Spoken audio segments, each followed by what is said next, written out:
It signals size. It signals power. It signals, do not test me. Look at any Rottweiler on Earth, any country, any bloodline, any generation. The markings are always in the same place. Above the eyes, on the cheeks, on the chest, on the legs, under the tail. Always black, always rust, always identical. This isn't coincidence. This isn't selective breeding for looks. This is genetics so dominant it cannot be argued with. Today we're going to find out exactly why. The story starts over 2,000 years ago, not in Germany, in Rome.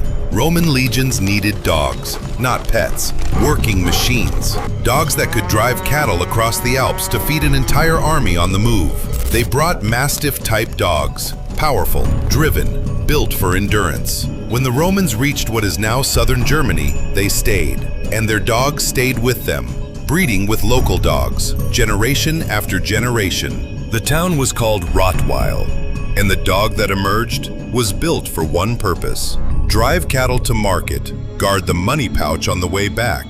Butchers would tie their earnings around the Rottweiler's neck. No one was brave enough to take it. That was the original Rottweiler. Not a show dog, not a companion. A working machine wrapped in black and rust. Now, why the markings? The answer lives in a single gene, the agouti signaling protein gene, ASIP. Every dog on Earth carries 2 copies of this gene. The Rottweiler carries a very specific combination, known as the tan point pattern. The gene tells melanin, the pigment responsible for color, exactly where to go. Black pigment dominates the body. Tan pigment is restricted to specific locations. Above the eyes, cheeks, chest, legs, vent area.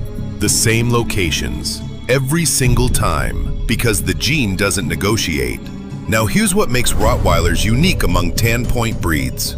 Most tan point breeds show variation, some lighter, some darker, some with more spread. The Rottweiler's tan points are locked, fixed, genetically rigid.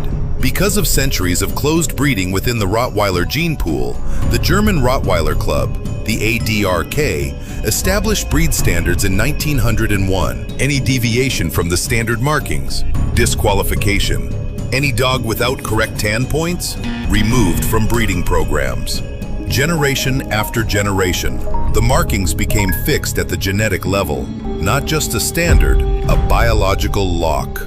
Now let's look at what those markings actually mean anatomically. The eye spots, also called pips or eyebrow markings.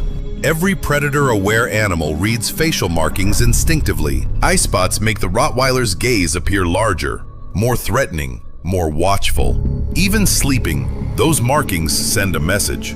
The chest marking, a broad rust patch on the sternum.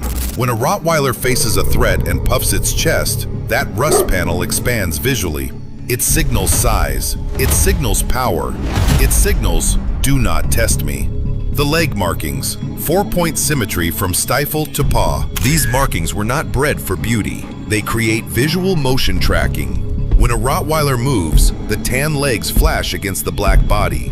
Livestock could track the dog. Handlers could read the dog at distance.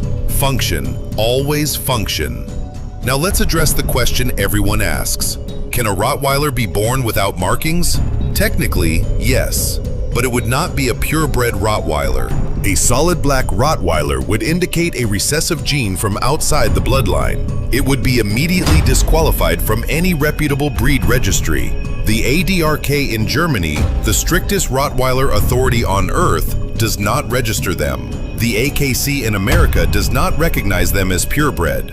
They exist, but they are not the breed. Now, which other breeds share the same tan point gene? The Doberman. Black and rust, the same ASIP combination. The German Shepherd in its black and tan expression. The miniature Pinscher, the Beauceron, the Airedale Terrier, all carrying the same ancient genetic instruction, all expressing it differently, but none with the same locked rigidity as the Rottweiler. Because no other breed was managed with the same iron discipline for over a century.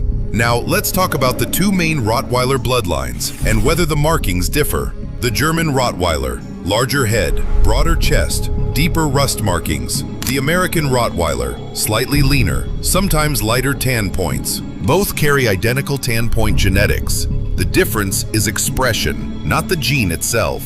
German lines trend toward richer mahogany rust.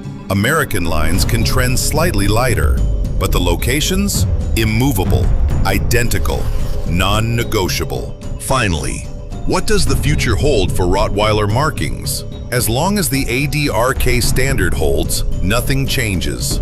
The tan point pattern in Rottweilers is now so deeply fixed in the genome, it would take generations of deliberate outcrossing to shift it, and any breeder who tried would lose their registration immediately. The markings aren't just a trademark, they are the genetic signature of 2,000 years of purpose. Black for power, rust for function, together for eternity. That is why every Rottweiler on Earth has the exact same markings.